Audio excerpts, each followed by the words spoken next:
Friends, welcome to our channel. Latest ఎపిసోడ్లో ఏం జరగబోతుందో ముందుగానే తెలుసుకుందాం. ఫ్రెండ్స్, డైలీ సీరియల్ నోటిఫికేషన్ కోసం ఛానల్ని సబ్స్క్రైబ్ చేసుకోండి ఫ్రెండ్స్. అండ్ పక్కనే ఉన్న బెల్ ఐకాన్ని క్లిక్ చేసి ఆల్ ఆప్షన్ని సెలెక్ట్ చేసేయండి. ఇక అమ్మమ్మ గారు ఈ ఇంట్లో వరలక్ష్మి వ్రతం కొడుకులు, కోడళ్ళు, మనవడు, మనవరాళ్ళు అందరి చేతుల మీదుగానే జరపాలి, అది తరతరాలుగా వస్తున్న ఆచారం అని చెప్పటంతో రుద్రాని అనుకుంటుంది, ఇంకేంటి ఇక ఆ అప్పుని, ఆ కళ్యాణ్ని ఇంటికి తీసుకొని రావటం కోసం అమ్మ కన్ఫర్మ్ అయిపోయింది. నేను ఎంత దూరం పెట్టాలి అనుకుంటున్నా ఆ అప్పుని, కళ్యాణ్ని ఈ ఇంటికి దగ్గర చేయాలి అని అనుకుంటున్నారు. ఏం జరుగుతుందో ఏంటో అని చెప్పేసేసి మన రుద్రాని అనుకుంటూ ఉంటుంది. అయితే ఇక ఇదిలా ఉండగా ఒక పక్క మన రాజు వెళ్ళి పిలిచినా రాడు, కావ్య చెప్తేనేమో వెళ్ళదు. కాబట్టి ఇక ఈసారి ఈ ఇంట్లో ఆ దంపతులు ఇద్దరు కూడా కలిసి వరలక్ష్మి వ్రతం చేయాలి అంటే, బావా నువ్వు నేనే వెళ్ళి పిలవాలి బావా అని అనగానే, అలాగే చిట్టి, ఆ అమ్మవారి అనుగ్రహ కటాక్షం వాళ్ళ మీద కలగాలి, వాళ్ళు మన ఇంటికి తప్పకుండా రావాలి, పద వెళ్దాం అని చెప్పేసేసి ఇక ఇద్దరు బంటి ఇంటికైతే బయలుదేరుతారు. ఇక అప్పటికే వీళ్ళు ఏం వండాలి, డబ్బులు ఎంత ఉన్నాయి, ఏం చేద్దాం అని చెప్పేసేసి ఇక రేపన్న రోజు మనం ఏం చేయాలి అని చెప్పేసి బడ్జెట్ లెక్కలు ఇద్దరు కూడా వేసుకుంటూ ఉంటారు. అలా వాళ్ళిద్దరూ వేసుకుంటున్న మాటలన్నీ విని అమ్మమ్మ గారి కళ్ళమట కన్నీళ్ళైతే వచ్చేస్తాయి. ఇక వాళ్ళిద్దరూ అలా మాట్లాడుకుంటూ ఒక్కసారిగా గుమ్మం దగ్గరికి చూసేసరికి అమ్మమ్మ, తాతయ్య, ఇక వెంటనే మన కళ్యాణ్, నానమ్మ నువ్వేంటి, తాతయ్య మీరా అలా గుమ్మం దగ్గరే ఉండిపోయారేంటి, రండి రండి అని చెప్పేసి లోపలకైతే ఆహ్వానిస్తారు. ఇక అప్పు అయితే, మమ్మల్ని క్షమించండి అమ్మమ్మ గారు, మీరు పెద్దవాళ్ళు, ఇంటికి రాగానే కూర్చోపెట్టడానికి మా ఇంట్లో పెద్ద పెద్ద సోఫాలు కానీ కుర్చీలు కానీ ఏమీ లేవు, ఇలా నిలబెట్టి మాట్లాడుతున్నామని చెప్పేసేసి మమ్మల్ని తప్పుగా అనుకోకండి అని చెప్పేసి అనగానే, ఏమీ పర్వాలేదు, మర్యాద అని సోఫాల్లో కుర్చీల్లో కనిపించదు, మనం మాట్లాడే మాటల్లోనూ నడిచే నడవడికలోనూ మర్యాద అనేది తెలుస్తుంది అని చెప్పేసి అనగానే, అవునానమ్మా ఈ టైంలో మమ్మల్ని వెతుక్కుంటూ వచ్చారు, ఏంటి విషయం అని అనగానే, ఏమీ లేదురా, రేపు ఇంట్లో వరలక్ష్మి వ్రతం చేసుకుంటున్నాం, ప్రతి సంవత్సరం ఇంట్లో ఉన్న ప్రతి భార్యాభర్తలు చేసుకోవటం ఆనవాయితీ, కాబట్టి రేపిద్దరూ మీరు పూజలో కూర్చోవాలి, ఆ అమ్మ వరలక్ష్మి వ్రతాన్ని నోచుకోవాలి, అది చెప్దామనే వచ్చాను, నువ్వు మీ అన్నయ్య మాటని కూడా లెక్క చేయటం లేదు కదరా, అందుకని ఇక మీ తాతయ్యని కూడా తీసుకొని వచ్చాను అని అనగానే, ఇక వెంటనే అది కాదు నానమ్మ, నేను చెప్పిన మాట విను అని అనగానే, ఏంట్రా పెళ్ళైపోయినంత మాత్రాన పెద్దవాడైపోయావా, ఈ నానమ్మ మాటలకి అడ్డు పెడుతున్నావా అని అనగానే, లేదు నానమ్మ, మీరు ఇక్కడ దాకా వచ్చారు కాబట్టి నేను రాను అని చెప్పటం సభ్యత కాదు అని నాకు కూడా తెలుసు, కాబట్టి మీరు ఇక్కడ దాకా వచ్చి చెప్పినందుకైనా మీ మాటని గౌరవించేనా ఆ ఇంటి వరలక్ష్మి వ్రతానికి వస్తాము అని చెప్పేసి అనగానే, అది అలారా దారిలోకి వెళ్ళొస్తాం అని చెప్పేసేసి, పద బావ వెళ్దాం, రేపటికి చాలా ఏర్పాట్లు చేసుకోవాలి అని చెప్పేసేసి ఇక చిట్టి తన బావ వెళ్ళిపోతారు. ఏంటి కవి, పాపం అమ్మమ్మ తాతయ్యలు ఇంత దూరం వచ్చినందుకైనా మనం వెళ్ళాలి, కానీ మళ్ళీ ఆ ఇంటికి వెళ్ళిన తర్వాత ఏం జరుగుతుందో ఏంటో నాకు చాలా భయంగా ఉంది అని చెప్పేసి అనగానే, భయం ఎందుకు పొట్టి, మనమేనా లైఫ్ లాంగ్ ఆ ఇంట్లో ఉండిపోదామని వస్తున్నామా, మన ఫ్రెండ్ సర్కిల్లో మన వాళ్ళు ఎవరో ఒకరు ఒక ఇంటికి పిలిచారే అనుకో, ఉదయం వెళ్ళి ఈవినింగ్ వచ్చేస్తాం, ఇది కూడా అంతే అని అనగానే, సరే అయితే రేపు మార్నింగ్ త్వరగా వెళ్ళాలి కాబట్టి త్వరగా నిద్రపోవాలి, పడుకో అని చెప్పేసేసి వీళ్ళిద్దరూ మాట్లాడుకుంటూ నిద్రపోతూ ఉంటారు. మరోపక్క ఇక కళ్యాణ్ వాళ్ళు ఏం చెప్పారా అని ఇంటిల్లాదిపాది వెయిట్ చేస్తూ ఉండగా అమ్మమ్మ గారు రేపు ఉదయాన్నే కళ్యాణ్ తన భార్యను తీసుకొని ఈ ఇంట్లో కుడికాలు మోపుతానని చెప్పాడు, నాకు మాటిచ్చాడు అని అనగానే అందరి ముఖంలోనూ చిరునవ్వు అయితే వచ్చేస్తుంది. ఇక రుద్రాని, వస్తాడు ఎందుకు రాడు, ఆఖరితోనూ డబ్బు విలువ తెలిసింది, ఈ ఇంటికి దగ్గర అవుదామని చూస్తున్నాడు, వాళ్ళు అలా ఉంటేనే ఈ ఇంట్లో నేను పెట్టే పుల్లలనేవి రగులిపోతూ ఉంటాయి అని చెప్పేసేసి రుద్రాని అయితే మనసులో అనుకుంటూ ఉంటుంది. ఇక వెంటనే కావ్య, పెళ్ళైన తర్వాత నా చెల్లెలు కవిగారు ఈ ఇంట్లోకి అడుగు పెట్టబోతున్నారు, ఈసారి వరలక్ష్మి వ్రతాన్ని చాలా బాగా జరుపుకోవాలి అని చెప్పేసేసి కళావతి అన్ని ఏర్పాట్లు చేసి ఆ అమ్మవారిని అలంకరణ చేస్తూ ఉంటుంది. అయితే ఇక ఇదిలా ఉండగా రుద్రాణి వచ్చేసేసి, ఏంటి ధాన్యలక్ష్మి, నీ కొడుకు వచ్చేస్తున్నాడని చెప్పేసేసి చాలా ఎగ్జైట్మెంట్ అయిపోతున్నట్టున్నావే అని అనగానే, అలాంటిదేమీ లేదు రుద్రాణి అని చెప్పేసి అనగానే, ఏమీ లేదు అంటుంటుంటేనే నీ ముఖంలో నీ కొడుకుని ఎప్పుడెప్పుడు చూస్తావా అని ఎదురు చూపులు కనిపిస్తున్నాయిలే. ఇంకేం చేస్తాం, కొడుకు కోసం కోడల్ని కూడా దగ్గరికి తీసుకోవాల్సి వస్తుంది. పాపం మా వదిన అని అనగానే, చూడు, నువ్వు చెప్పింది నిజమే. నా కొడుకు కోసం నేను ఎదురు చూస్తుండడం నిజమేనేమో, కానీ ఆ అప్పుని నేను ఎప్పటికీ కోడలుగా అంగీకరించను. నీకు తెలిసిందే కదా, మరో పక్క ఈ కావ్య కొత్త కోడలు ఇంటికి వచ్చేస్తుందని చెప్పేసేసి భారీ భారీ ఏర్పాట్లు చేస్తుంది. ఆ కావ్య కళ్ళ ముందే తన చెల్లిని ఎంత ఇదిగా అవమానించి పంపిస్తానో చూస్తావు కదా అని అనగానే, ఏంటి, అప్పుని అవమానిస్తావా, నీ కొడుకు ఊరుకుంటాడా అని అనగానే, వాడు ఊరుకునేది ఏంటి, అప్పుకి ఇవ్వాల్సింది తప్పకుండా ఇస్తానే ఉంటాను, చూస్తావు కదా రుద్రాణి అని చెప్పేసేసి ఈ రకంగా రుద్రాణి ఉన్న ధాన్యలక్ష్మి మాట్లాడుకుంటూ ఇక లోపలికైతే వెళ్తారు. అయితే ఇక ఇదిలా ఉండగా అమ్మమ్మ గారు, అమ్మ కావ్య, ఆ అమ్మవారిని చాలా బాగా అలంకరణ చేశావమ్మా. నిజం చెప్పాలి అంటే సాక్షాత్తు ఒక లక్ష్మీదేవి మరో లక్ష్మీదేవిని అలంకరించినట్టుగా అనిపిస్తుంది అని అనగానే, అవును అత్తయ్య గారు, బాగా చెప్పారు అని చెప్పేసేసి అపర్ణాదేవి కూడా అంటుంది. మరోపక్క స్వప్న, రాహుల్, రాజ్, కావ్య జంటగా ప్రకాశం, అపర్ణ, ప్రకాశం, ధాన్యలక్ష్మి వీళ్ళందరూ జంటలుగా పూజ కోసం వెయిట్ చేస్తూ ఉండగా, ఏంటి వీళ్ళు వచ్చినట్టా రానట్టా అని అనుకుంటూ ఉండగానే కళ్యాణ్ వాళ్ళు అప్పుని తీసుకొని అయితే వచ్చేస్తాడు. ఇక వెంటనే కళ్యాణ్ అప్పుని తీసుకుని రాగానే రాజ్కి అంత ఎక్కడ లేని ఆనందం. ఒరే కళ్యాణ్, వచ్చి అలా బయటపడిలా గుమ్మం ముందే నుంచుండిపోతావేంట్రా, రారా లోపలికి రా అని చెప్పేసేసి అనగానే కావ్య, అప్పు లోపలికి రండి అని అనగానే అమ్మమ్మ గారు అంటారు, వాళ్లకు హారతి ఇచ్చి లోపలికి తీసుకొని రావాలి. అపర్ణ, వెళ్ళి హారతి తీసుకొని రా అని అనగానే, అలాగే అత్తయ్య గారు అని చెప్పేసేసి వాళ్ళకి ఇష్టం లేకపోయినా ఆ హారతి ఇచ్చి కుడికాలు పెట్టి లోపలికైతే రమ్మని చెప్పడంతో కుడికాలు పెట్టి లోపలికైతే వెళ్తారు. ఇక స్వప్న, అప్పు ఎలా ఉన్నావే, కళ్యాణ్ ఎలా ఉన్నావు అని అనగానే, బాగున్నాం అని చెప్పేసేసి కళ్యాణ్ అయితే ఇక ఇంతవరకంత సంతోషంగా కాకపోయినా మౌనంగానే ఉంటాడు. ఇక వెంటనే తన తండ్రిని చూసి మాత్రం కళ్యాణ్ ఎమోషనల్ అయిపోతాడు. ఇక ప్రకాశం, కళ్యాణ్ ఒకరిని ఒకరు గట్టిగా హక్ చేసుకొని లోపలే బాధపడిపోతూ ఉంటారు. ఇక వెంటనే, చాలు, ఈ అమ్మవారు నా కొడుకుని ఈ రకంగానైనా కడుచుకునేటట్టు చేసింది. ఇలా ఈరోజు నా కొడుకు ఈ ఇంటికి వచ్చాడు, ఎప్పుడు నా కళ్ళ ముందే వీడు ఈ ఇంట్లోనే ఉండేటట్టే నువ్వే చెయ్యాలమ్మా అమ్మ వరలక్ష్మి తల్లి అని చెప్పేసి మన ప్రకాశం అయితే మనసులో అనుకుంటూ ఉంటాడు. ఇక పంతులు గారు, అమ్మ పూజ ప్రారంభిస్తున్నాను, అందరూ కూర్చోండి అని చెప్పేసి అనగానే అందరూ ఆ అమ్మవారికి పూజనైతే చేస్తారు. ఈ రకంగా అందరూ అమ్మవారికి పూజలు చేసిన తర్వాత ఎవరి భర్త ఆశీర్వాదం వారు తీసుకోవాలి అని చెప్పేసి అనటంతో చిట్టి తన బావ ఆశీర్వాదం, అలా ఎవరి భర్తల ఆశీర్వాదం వాళ్ళు తీసుకుంటూ ఉండగా అప్పు వచ్చేసేసి మన కళ్యాణ్ ఆశీర్వాదం అయితే తీసుకుంటుంది.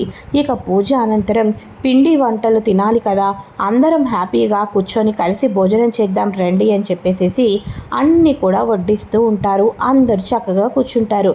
ఇక వెంటనే మన కళ్యాణ్ వచ్చేసేసి కూర్చోగానే రుద్రాణి వచ్చేసి అలా భోజనం చేస్తూ ఉండంటే, చాలా బాగున్నాయి వదిన, నీ చేతి వంట బాగుండా ఎలా ఉంటాయి అని అంటూ ఉండగా అప్పుడు రుద్రాణి వచ్చేసేసి, అవునవునులే, తిను తిను, పాపం ఇంత రుచికరమైన తిండి తిని ఎంత కాలం అయిపోయిందో ఏంటో అని చెప్పేసేసి అనగానే ఒక్కసారిగా కళ్యాణ్ మనసు చువుక్కు పడిపోతుంది. ఇక అప్పు కూడా కోపంతో రుద్రాణి వైపు చూస్తూనే ఉంటుంది. ఇక కళ్యాణ్ భోజనాన్ని అక్కడితో ఆపేస్తాడు. అప్పు కూడా ఆటోమేటిక్గా భోజనాన్ని ఆపేస్తుంది. అప్పుడు ఇక వెంటనే రుద్రాణి అంటుంది, మా కళ్యాణ్ అంటే పుట్టినప్పటి నుంచి పౌరుషంతో పెట్టి పెరిగాడు, నీకెందుకని మధ్యలో అంత బాధ, నువ్వెందుకని ఆకుని ముడిచేసావు, తిను, మీ ఫ్యామిలీకి సిగ్గు శరం అనేవి ఏమీ ఉండవు కదా అని చెప్పేసి రుద్రాణి అనగానే, చూడండి రుద్రాణి గారు, అమ్మమ్మ తాతయ్య గారు వరలక్ష్మి వ్రతం అంటే ఈ ఇంటికి వచ్చాను, అంతేకాని మీతో గొడవ పడడానికి రాలేదు. అయినప్పటికీ కూడా మీరు మమ్మల్ని నిందించారు కాబట్టి చెప్తున్నాను. మీలాంటి వాళ్ళకు ఇటువంటి విషయాలు తెలియకపోవచ్చులేండి బహుశా.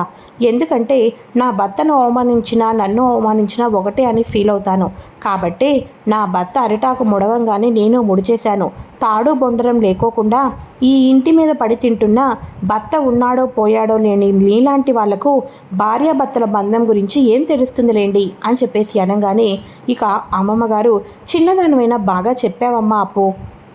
వాళ్ళని ఇంటికి పిలిచి ఈ పండగ పూట వాళ్ళకు నొప్పించేటట్టయితే ఆ అమ్మవారు కృపా కటాక్షాలు ఎప్పటికీ లభించవు రుద్రాని.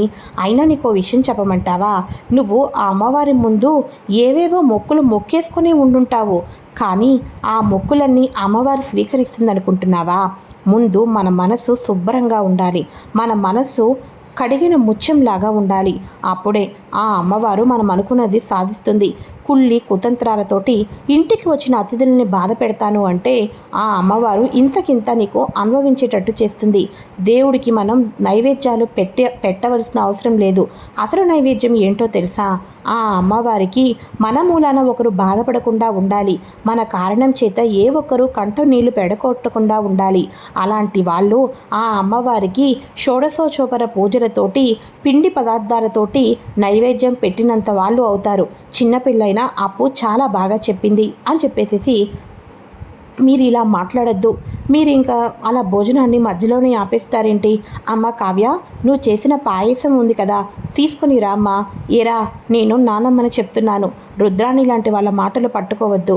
ఈ పాయసం మీ వదిన చేయలేదురా, నేను చేశాను, తినండి అని చెప్పేసేసి అనగానే ఇక అందరూ కూడా కూర్చొని కళ్యాణ్, మన అప్పు, రాజ్, కావ్య, ఇంట్లో ప్రకాశం అందరూ కూర్చొని కలిసిగట్టిగా మాట్లాడుకుంటూ ఉంటారు.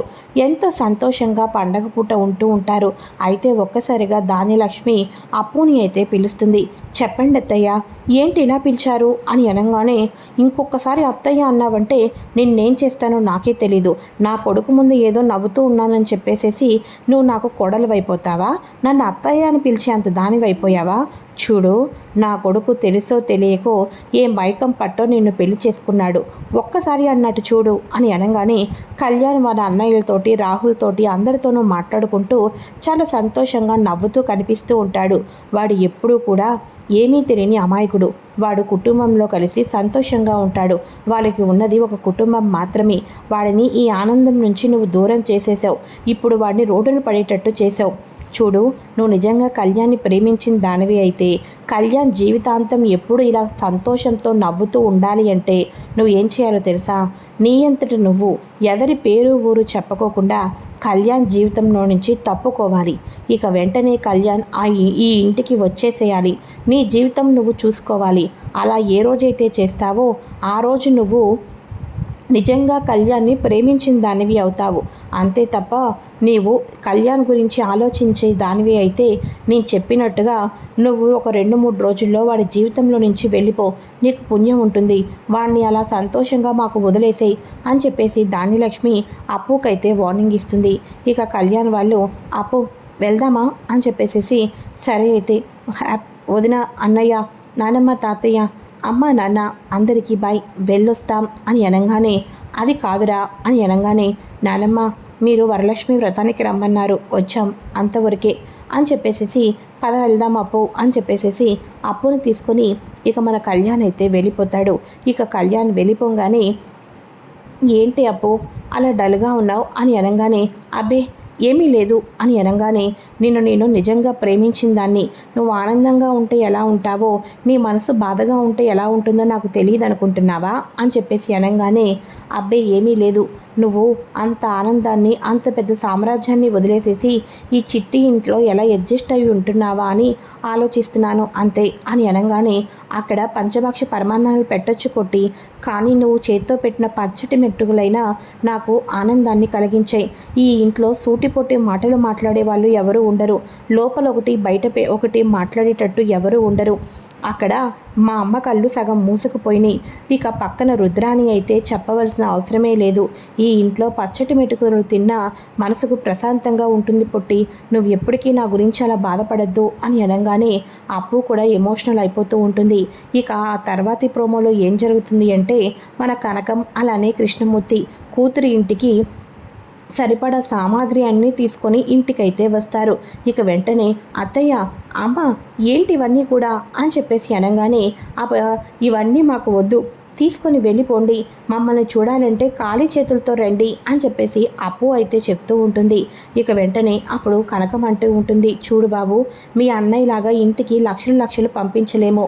అయినా ఆడపిల్లకు పెళ్లి చేసిన తర్వాత ప్రతి కన్న తల్లి కూడా ఆడపిల్లకి ఇంటికి సారీ అనేది పంపిస్తుంది. ఇది వస్తున్న సనాతన ఆచారం. నా కూతురికి తగ్గట్టు నాకు తగ్గట్టుగా నేను పంపించాను అంతే తప్ప నా దగ్గర డబ్బు ఉంది అన్న ఒక ఇదితో నేను ఇవన్నీ నా కూతురు కోసం తీసుకుని రాలేదు. కూతురు విడికాపురం పెడితే పుట్టింటి వారు చేయవలసిన కనీస మర్యాద బాబు ఇవన్నీ కూడా.